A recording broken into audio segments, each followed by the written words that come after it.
هذه بذور نوع من أنواع أو من فصيلة البمبر.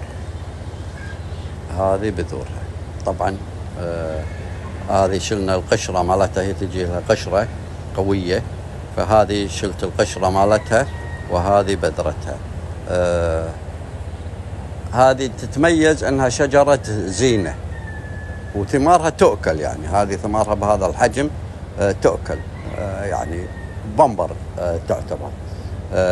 ما شاء الله جدا جميلة أزهارها، في يجي منها اللون طبعا الدارج اللي هو اللون الأحمر الأزهار.